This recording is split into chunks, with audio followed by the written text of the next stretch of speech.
Hello everyone, welcome to score plus. जैसा कि आप जानते हैं, मैं हूं आपकी केमिस्ट्री एजुकेटर राशि मैम और आप और मैं यहां साथ मिलकर पढ़ते हैं, सीखते हैं केमिस्ट्री के नए कॉन्सेप्ट्स को और अपनी केमिस्ट्री फाउंडेशन को बनाते हैं सुपर स्ट्रांग, राइट। तो देखते हैं आज के इस लेक्चर में कौन से वो टॉपिक्स हैं जिन्हें हम डिस्कस करेंगे और किन न्यू कॉन्सेप्ट्स ऑफ केमिस्ट्री को आज हम समझने वाले हैं। तो सबसे पहले शुरुआत करते हैं जानने से कि आखिर किस टॉपिक के बारे में आज हम पढ़ने जा रहे हैं।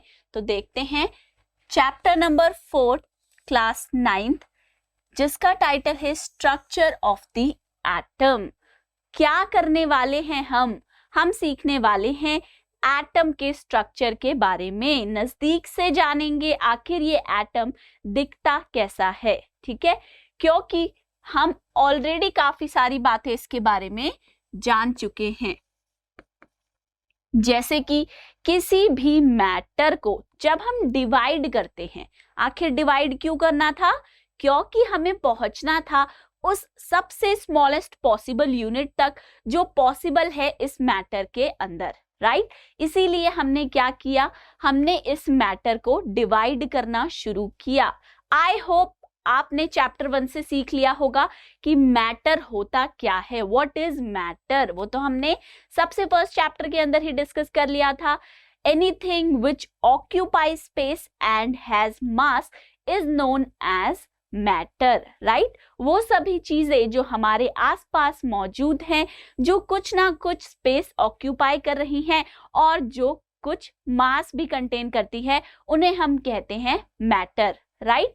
अब इस मैटर को हमने आगे और पढ़ने के लिए क्या जानना था, हमें ये जानने की जरूरत पड़ी कि आखिर ये जो मैटर है जो हमारे सराउंडिंग्स में प्रेजेंट है, ये किन पार्टिकल से बनाया जाता है। तो हमने चैप्टर नंबर 1 में इजीली बोल दिया था दैट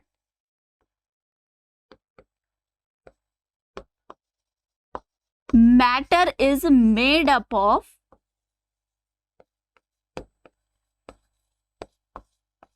टाइनी पार्टिकल्स, राइट। वहां हमने सिर्फ इतना जाना कि मैटर कोई कॉन्टिन्यूअस थिंग नहीं है, बल्कि ये एक पर्टिकुलेट नेचर का होता है।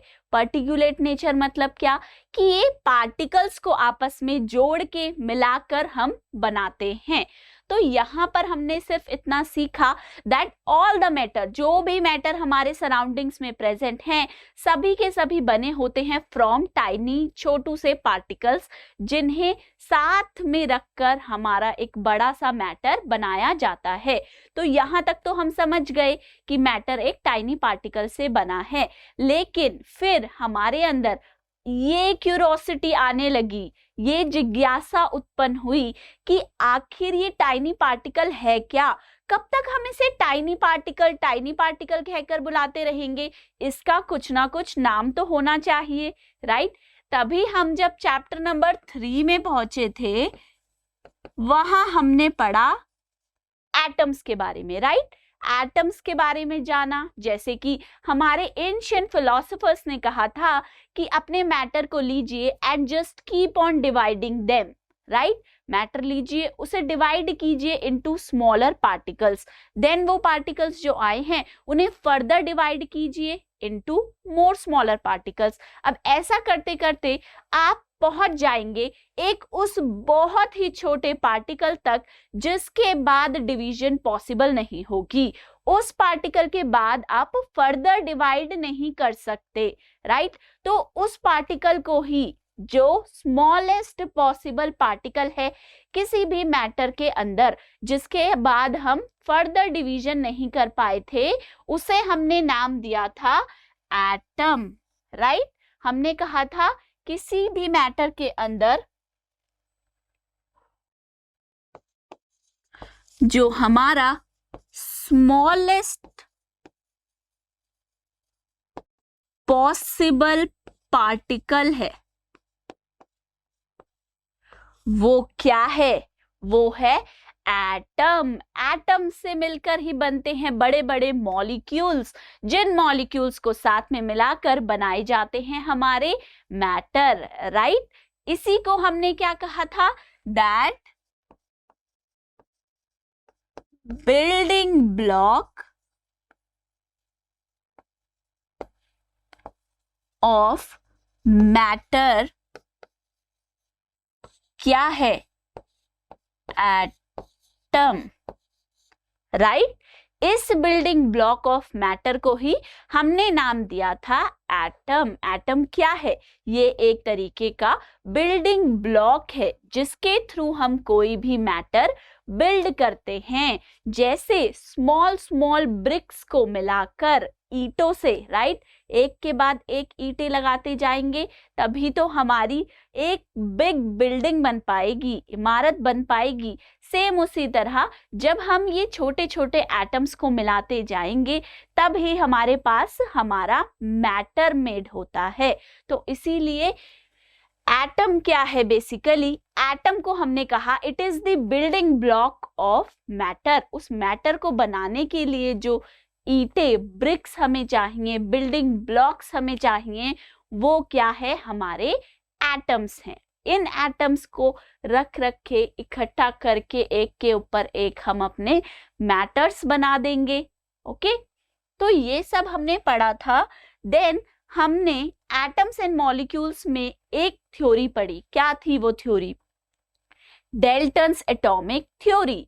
उस थ्योरी के थ्रू हमें डेल्टन ने बताया that atom is the smallest particle which can exist in your matter। किसी भी मैटर में जो smallest particle exist कर सकता है वो कहलाता है एटम। उसी के साथ उन्होंने एक और स्टेटमेंट दिया that atom is indivisible particle। क्या कहा था, एटम इज indivisible। एटम कैसा पार्टिकल है, इनडिविजिबल पार्टिकल है। ठीक है, क्या कहा उन्होंने, एटम इज इनडिविजिबल पार्टिकल। इसे आप फर्दर तोड़ नहीं सकते, क्योंकि देखिए इन द वेरी स्टार्टिंग जब हमने एटम्स एंड मॉलिक्यूल्स पढ़ा वहीं पर हमने क्या कहा था, मैटर को तोड़ते जाइए, राइट, मैटर को डिवाइड करिए। कब तक, जब तक आपको एक ऐसा पार्टिकल ना मिल जाए जिसके बाद फर्दर डिवीजन पॉसिबल ना हो। तो इसीलिए वो स्मॉलेस्ट पार्टिकल एटम आया। तो इसलिए हमने क्या कहा, डेल्टन ने हमें बोला that atom is indivisible. Atom को आप फर्दर तोड़ नहीं सकते। ओके, यहां तक हम सीख चुके थे इन our previous chapters, chapter number 1, 2 and 3। अब जब हम चैप्टर 4 पे आए हैं तो टाइटल से ही पता चल रहा है, स्ट्रक्चर ऑफ द एटम। पता लगाना है कि एटम का स्ट्रक्चर कैसा है, कैसा दिखता है एटम, ये हमें पढ़ना है।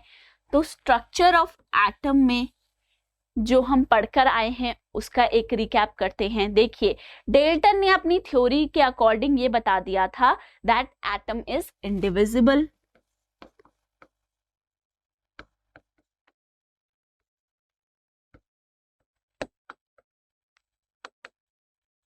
राइट, बट जैसे जैसे हमारा टाइम आगे बढ़ा विद मोर एक्सपेरिमेंट्स, और ज्यादा एक्सपेरिमेंट्स होने लगे। क्या सच में एटम इंडिविजिबल है, क्या सच में इस एटम के अंदर और पार्टिकल्स एग्जिस्ट नहीं करते, कैसा दिखता होगा ये एटम, सभी के अंदर क्यूरोसिटी आई। और इसी के साथ और ज्यादा एक्सपेरिमेंट्स होने लगे, रिसर्च होने लगा। किस लिए, इस एटम का स्ट्रक्चर जानने के लिए, इस एटम के बारे में और ज्यादा जानने के लिए। ठीक है, वहीं क्या हुआ, कैथोड रे एक्सपेरिमेंट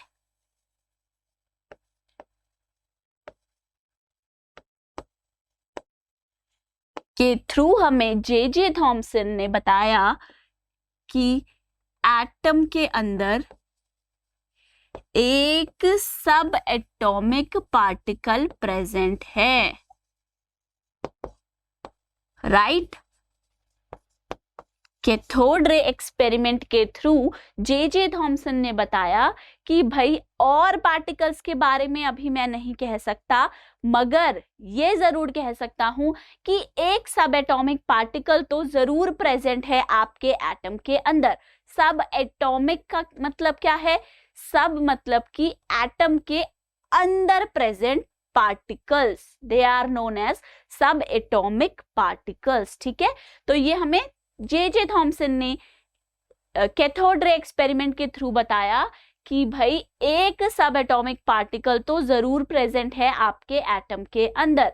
मतलब क्या हुआ?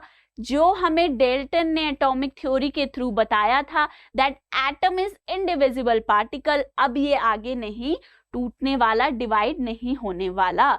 तो वो थ्योरी तो हमारी वहीं पर ही क्या हो गई?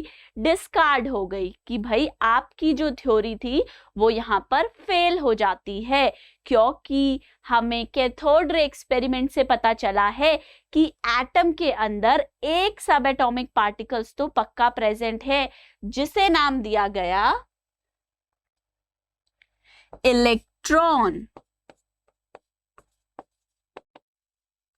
राइट और ये इलेक्ट्रॉन कैसा पार्टिकल था? एक ऐसा सब atomic particle which contain negative charge. ठीक है, कैसा चार्ज है? Negative charge.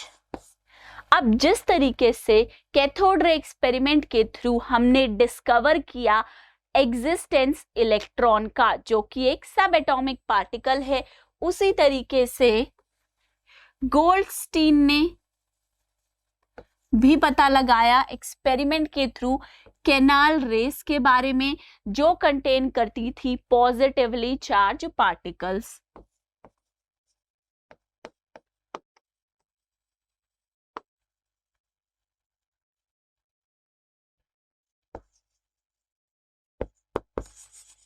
इन पॉजिटिवली चार्ज पार्टिकल्स को क्या नाम दिया गया? ये भी क्या थे? सब एटॉमिक पार्टिकल्स, जिन्हें हमने कहा प्रोटॉन्स। ये प्रोटॉन्स कैसे हैं? Positively charge particles.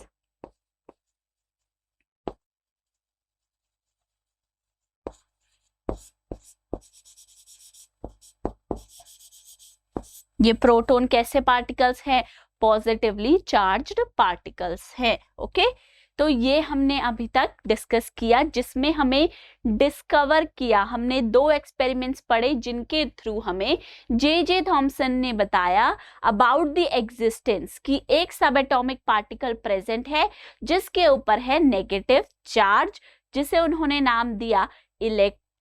Okay, then canal ray experiment के थ्रू हमें ई गोल्डस्टीन ने बताया अबाउट द प्रेजेंस ऑफ एक और सब एटॉमिक पार्टिकल।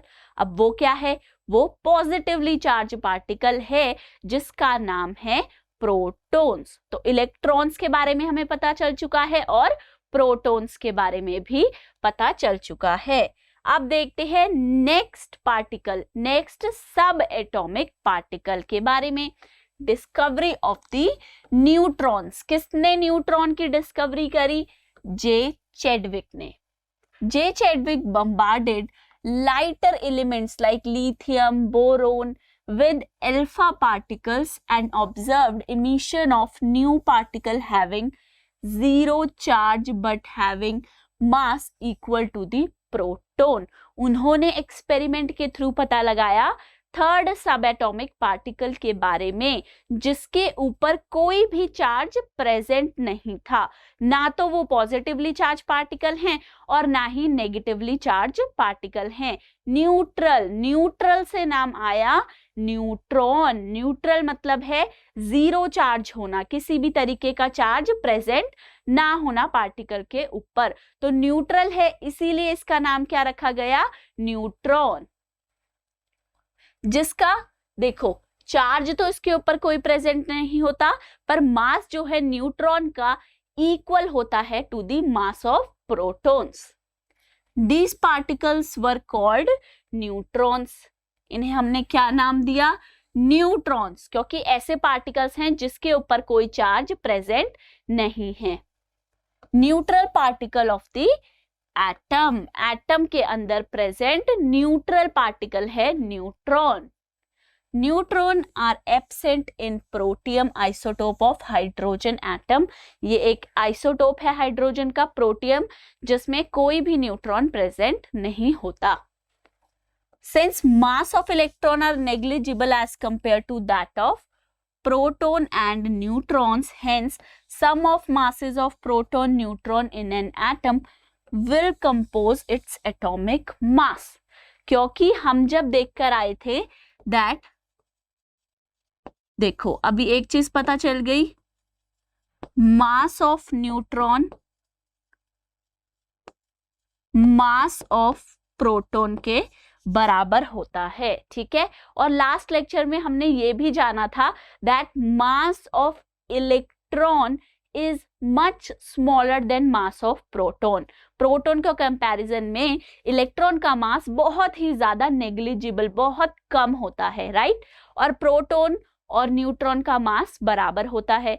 सो हम ये चीज कह सकते हैं दैट जो हमारे एटम का मास है विच इज एटॉमिक मास, वो सारा का सारा एटॉमिक मास बेसिकली मोस्टली कहाँ से आ रहा है, प्रोटॉन्स और न्यूट्रॉन्स के मास से। तो हम ये कह सकते हैं दैट एटॉमिक मास जो हमारे एटम का है it mainly comes from the sum of mass of protons and neutrons जो कि हमारे एटम के अंदर प्रेजेंट है। क्यों कह रहे हैं, बिकॉज इलेक्ट्रॉन का जो मास है वो इन दोनों के मास के कंपैरिजन में नेग्लिजिबल है, बहुत ज्यादा कम है, इसलिए ऐसा हम कह सकते हैं। अब देखिए सब एटॉमिक पार्टिकल्स हम ढूंढ चुके हैं, राइट। हमें पता चल गया है कि जो एटम, जिसे डेल्टन ने कहा था इनडिविजिबल पार्टिकल है, डिवाइड नहीं किया जा सकता, असल में उस एटम के अंदर क्या प्रेजेंट है, सब एटॉमिक पार्टिकल्स प्रेजेंट है, उसे भी आप डिवाइड कर सकते हैं। कौन से सब एटॉमिक पार्टिकल्स हैं हमारे पास, 3 सब एटॉमिक पार्टिकल्स हैं, electron,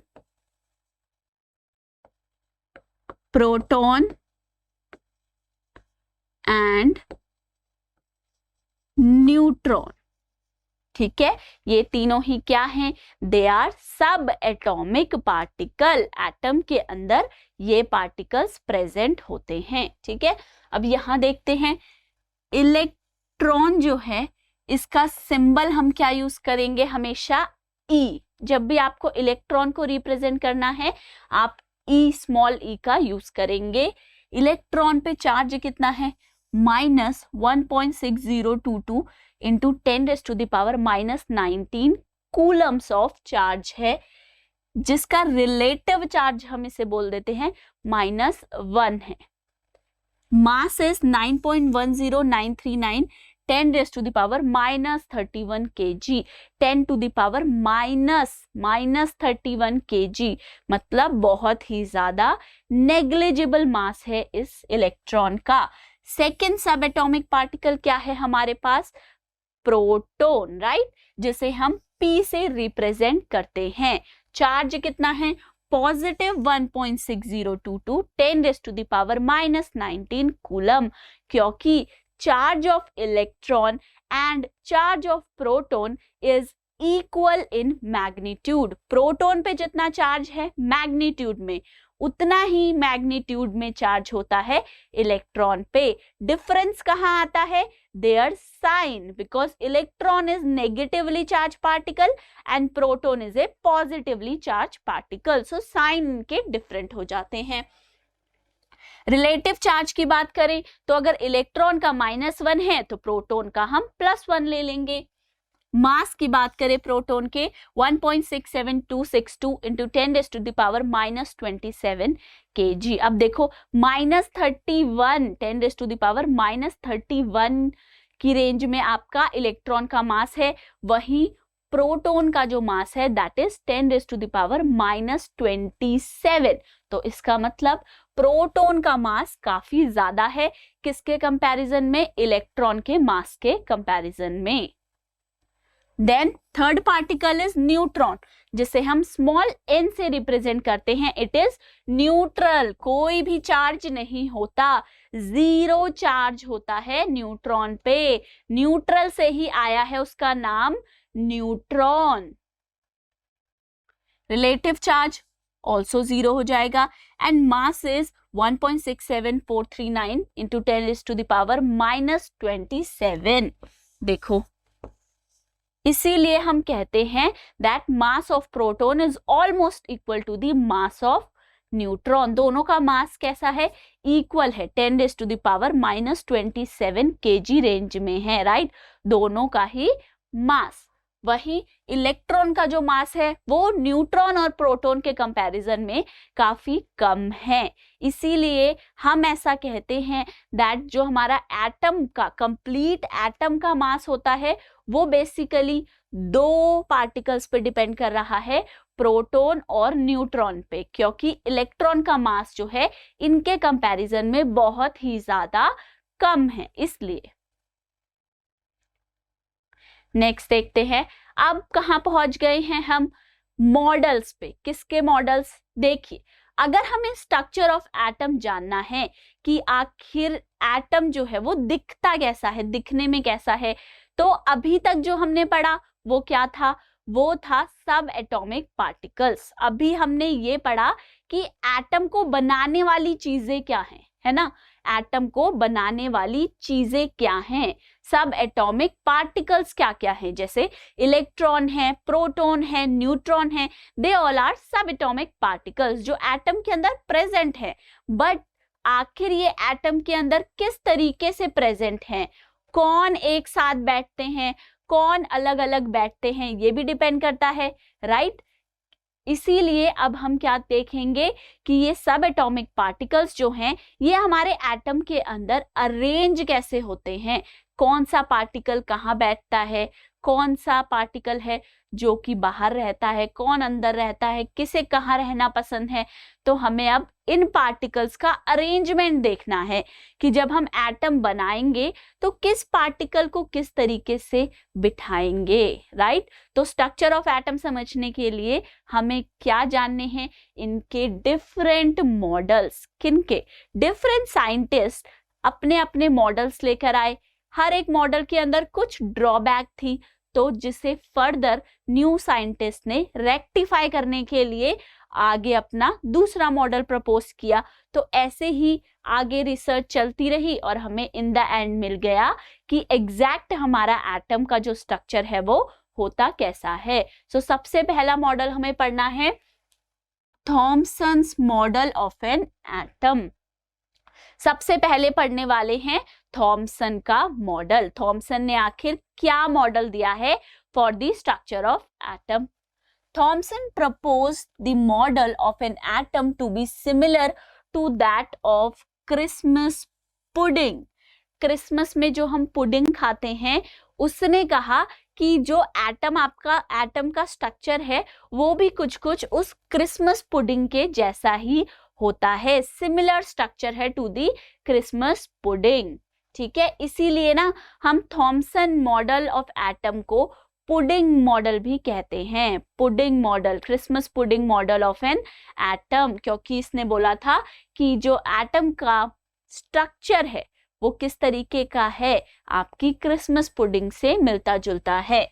the electrons in a sphere of positive charge were like currents, dry fruits in a spherical Christmas pudding. जैसे एक क्रिसमस पुडिंग है हमारे पास, उसके अंदर क्या होता है? उसके अंदर आपके डिफरेंट ड्राई फ्रूट्स एडेड रहते हैं ना, तो इसीलिए हमारे जो तो ऐसे ही हमारे जो थॉमसन है उन्होंने कहा कि आपका जो एटम है वो भी कैसा दिखता है? आपके क्रिसमस पुडिंग की तरह ही दिखता है देखने में. कैसे? देखिए, जिस तरीके से ये पूरी की पूरी हमारी एक पुडिंग है जिसके अंदर पॉजिटिव चार्ज बिखरा हुआ है, ठीक है, और उसमें जो हमारे ड्राई फ्रूट्स होते हैं पुडिंग के अंदर एम्बेडेड होते हैं, राइट? वैसे ही इस क्रिसमस पुडिंग में, यानी कि इस पॉजिटिवली चार्ज पार्टिकल्स के बीच बीच में, जैसे पुडिंग के अंदर ड्राई फ्रूट्स मिलते रहते हैं हमें, वैसे ही बीच बीच में हमें नेगेटिवली चार्ज पार्टिकल्स भी मिलते रहेंगे। ठीक है, तो ओवरऑल क्या बोला थॉमसन ने कि हमारा जो एटम का स्ट्रक्चर है वो सिमिलर है टू दी क्रिसमस पुडिंग। कैसा दिखेगा? पॉजिटिवली चार्ज मैटर है, मतलब ये सारा जो पुडिंग का मैटर है वो पूरा का पूरा पॉजिटिवली चार्ज है, पॉजिटिव चार्जेस वहां प्रेजेंट है। पॉजिटिव चार्ज था किसमें? हमारे प्रोटॉन्स में, राइट? तो वो प्रोटॉन्स हैं सारे, और उनके बीच बीच में इलेक्ट्रॉन कैसे प्रेजेंट है? जैसे कि हमारी प्लम पुडिंग के अंदर ड्राई फ्रूट्स प्रेजेंट होते हैं, उन ड्राई फ्रूट्स की तरह ही यहाँ पर इलेक्ट्रॉन्स प्रेजेंट हैं। ठीक है, तो ये क्या था हमारा थॉमसन एटॉमिक मॉडल। थॉमसन ने एटॉमिक मॉडल दिया कि पूरा का पूरा जो मैटर है उसमें पॉजिटिव चार्ज है, और उसके बीच बीच में कहीं कहीं पे क्या है? इलेक्ट्रॉन्स बिखरे पड़े हैं। ये ऐसा दिखता है हमारा एटम, ये थॉमसन ने कहा। अब क्रिसमस पुडिंग के साथ में एक और एग्जाम्पल दे दिया थॉमसन ने अपने मॉडल का, वो क्या? Watermelon model. अब उसने कहा या तो पुडिंग से समझ लीजिए, और जिसे पुडिंग से भी समझ नहीं आया वो भाई वाटरमेलन के एग्जाम्पल से समझ लीजिए, वो तो रोज खाते हैं वाटरमेलन आप, वहां से भी इजी रहेगा समझना। अब वाटरमेलन मॉडल में भी क्या था कि जितना भी हमारा ये रेड पोर्शन है, राइट, जो एडिबल पोर्शन जो हम खाते हैं, जब हम तरबूज खाते हैं उसका रेड पोर्शन जो हम खाते हैं, वैसे ही वो पूरा रेड पोर्शन क्या है? पॉजिटिवली चार्ज है।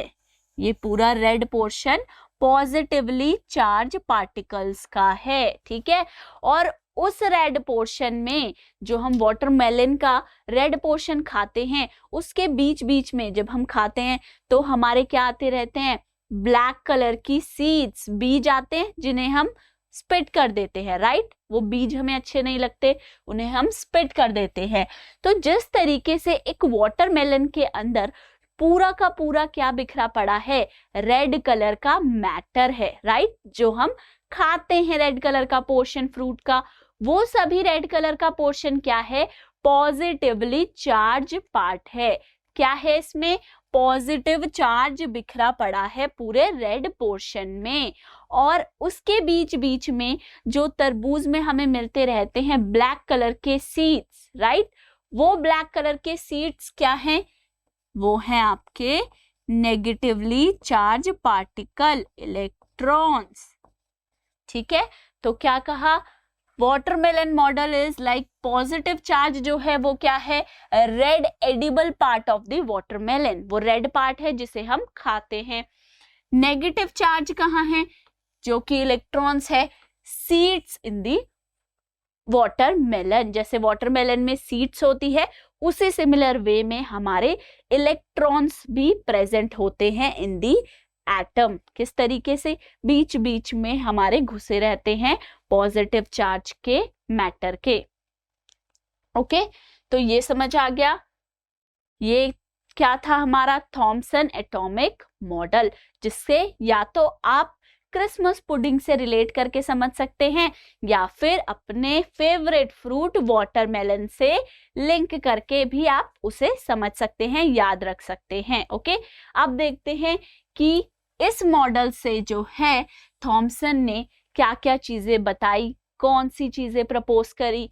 So number 1, an atom consists of positively charged sphere and the electrons are embedded in it, right? अगर हम एक पूरा वाटरमेलन, कैसा होता है? स्फेरिकल शेप का, राइट? अगर उस पूरे वाटरमेलन का बाहर बाहर की लेयर हटा दे, जो ग्रीनिश लेयर है, अगर मैं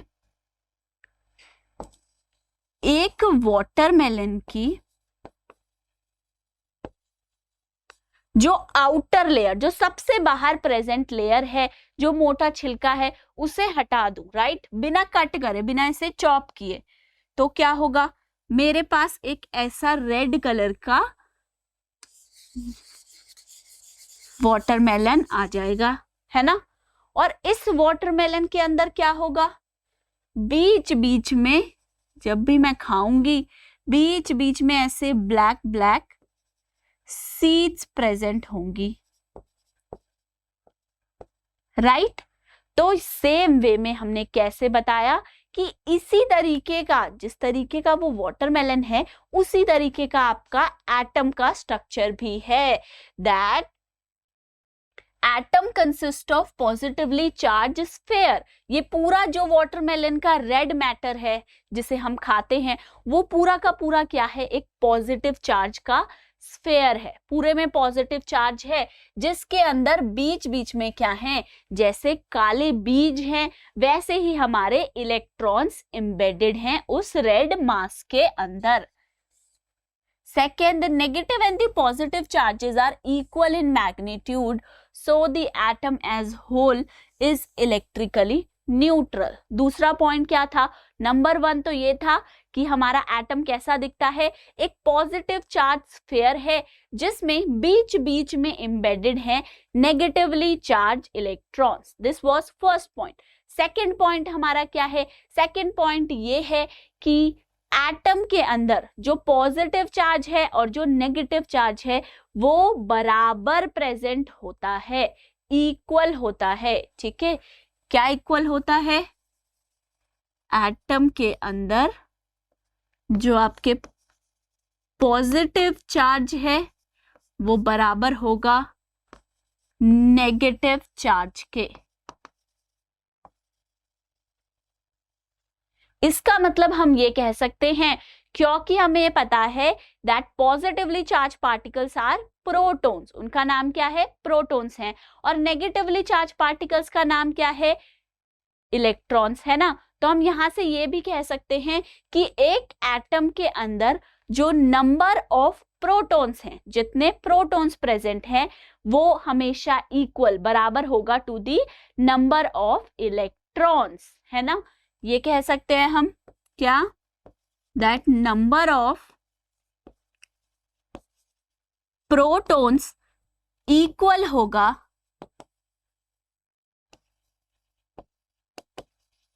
नंबर ऑफ इलेक्ट्रॉन्स के एक एटम के अंदर। जब नंबर ऑफ प्रोटॉन्स और नंबर ऑफ इलेक्ट्रॉन्स बराबर होंगे तभी तो पॉजिटिव चार्ज और नेगेटिव चार्ज इक्वल होगा, राइट। तो हम ये भी कह सकते हैं that positive charge is equal to negative charge. इससे क्या होगा, कंप्लीट जो हमारा एटम है उसके ऊपर कोई भी चार्ज प्रेजेंट नहीं होगा, क्योंकि नेगेटिव पॉजिटिव बराबर हैं, इसीलिए as a whole complete atom कैसा होगा हमारा, न्यूट्रल। न्यूट्रल होता है complete atom, as a whole atom is electrically neutral. Okay, next move करते हैं। अब क्या हुआ, यहां से हमें इलेक्ट्रॉन और प्रोटॉन बराबर होते हैं एटम से, ये पता चल गया।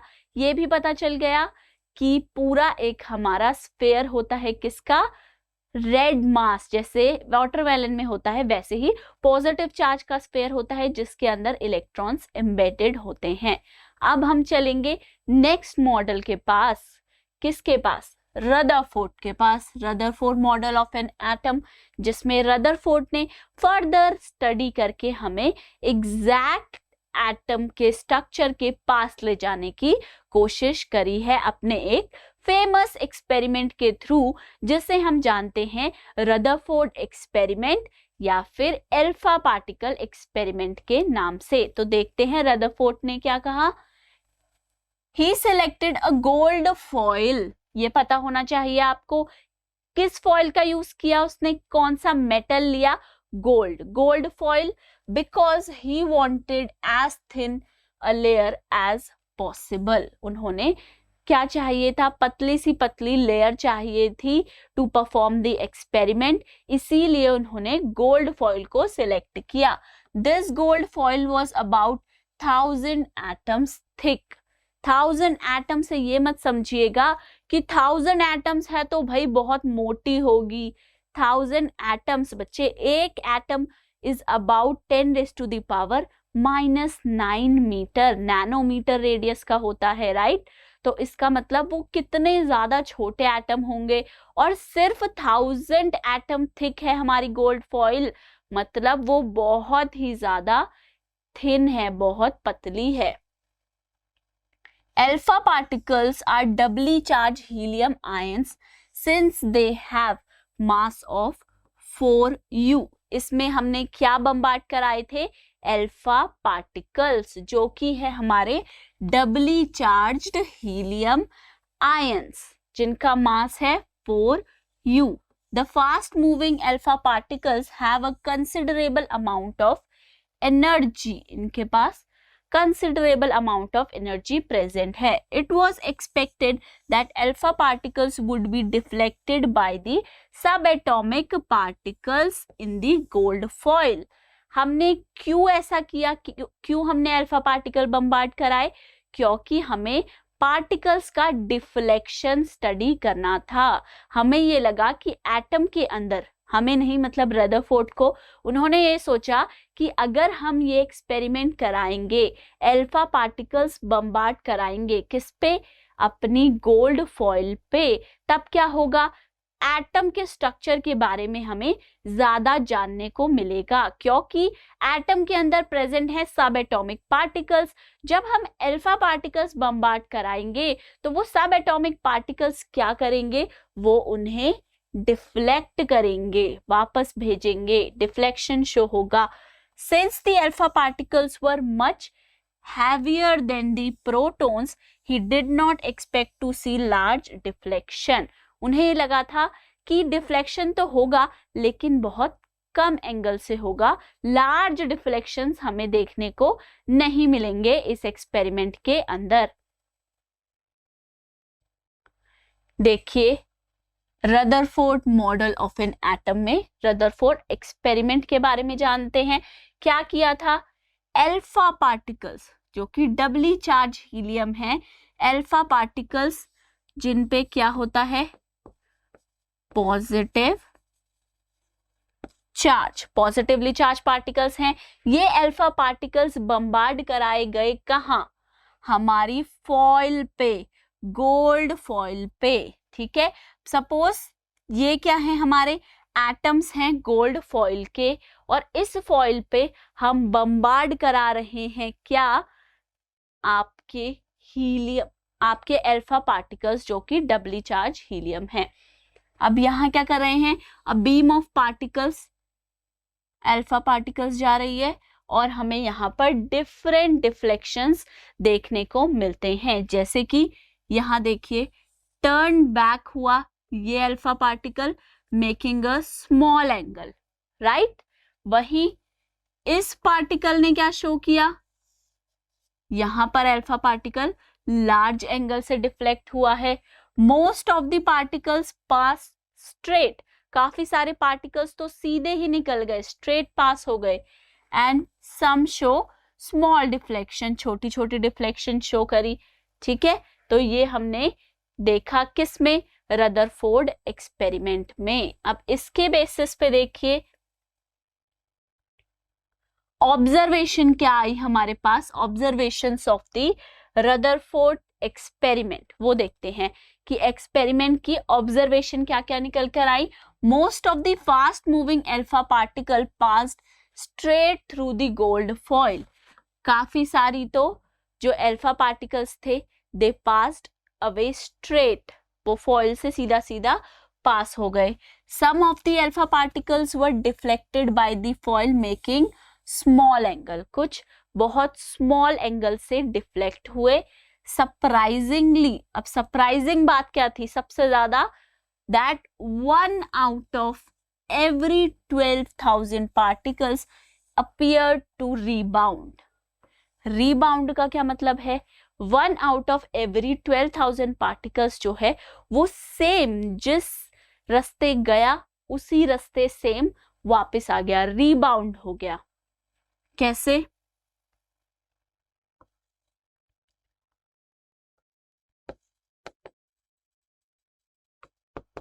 सपोज ये हमारे अल्फा पार्टिकल है और ये क्या है? हमारी गोल्ड फॉइल।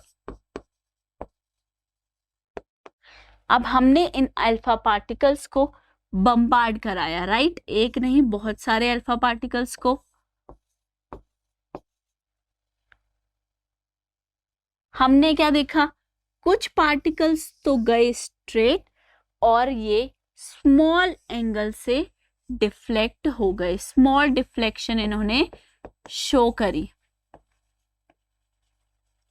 ओके, अब कुछ पार्टिकल्स ऐसे भी थे जो स्ट्रेट पास हो गए फॉइल से, उन्होंने कोई डिफ्लेक्शन शो ही नहीं करी, वो सीधे सीधे पास हो गए।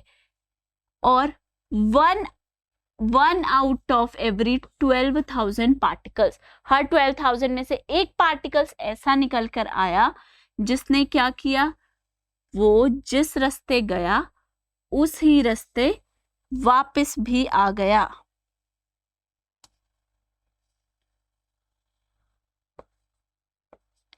ठीक है, जैसे गया था वैसे ही वापस आ गया। क्या हो गया, रीबाउंड, सेम पाथ पे रीबाउंड हो गया।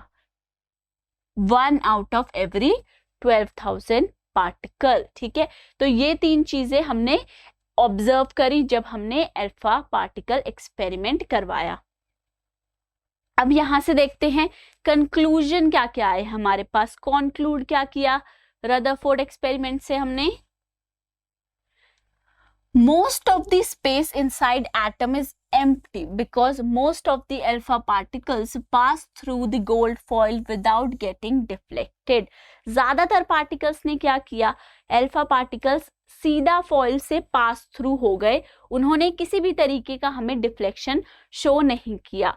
तो इससे हमने ये कंक्लूड किया कि ज्यादातर जो एटम के अंदर का स्पेस है वो एम्प्टी है, खाली है, तभी हमारे alpha particles straight pass through हो गए विदाउट एनी डिफ्लेक्शन।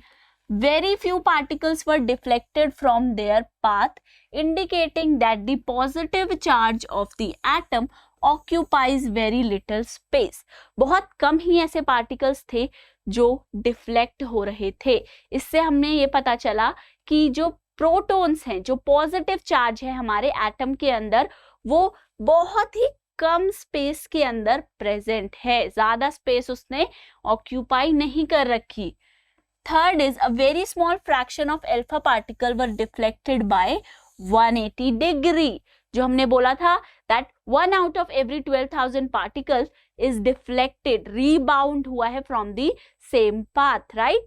तो वो rebound होने का मतलब क्या है, that it is deflected by 180 degrees, वापस उसी रास्ते वापस निकल लिया जिस रास्ते से आया था, indicating that all the positive charge and mass of the gold atom were concentrated in very small volume within the atom। इससे क्या पता चला कि पॉजिटिव चार्ज जो है एटम के अंदर और उसका ज्यादातर मास, वो एक बहुत छोटी सी जगह पे एटम के अंदर सारा का सारा वही कॉन्सेंट्रेटेड है एक पोर्शन के अंदर। ठीक है, ये सभी हमारी क्या आई, रदरफोर्ड मॉडल की कंक्लूजन। अब नेक्स्ट हम क्या देखेंगे इसमें, नेक्स्ट देखेंगे कि इन सभी कंक्लूजन रदरफोर्ड मॉडल के ऊपर बेस्ड हमने किस तरीके का स्ट्रक्चर ऑफ एटम प्रपोज किया, कि कैसा दिखता होगा हमारे एटम का स्ट्रक्चर। देन आगे हमें पढ़ने हैं और भी मॉडल्स जिन्होंने स्ट्रक्चर ऑफ एटम प्रपोज किया। आज के लेक्चर में इतना ही। अगर आपको किसी भी लेक्चर के नोट्स चाहिए तो आप हमारी स्कोर प्लस की ऐप पर जाकर वहां से डाउनलोड कर सकते हैं। Thank you so much.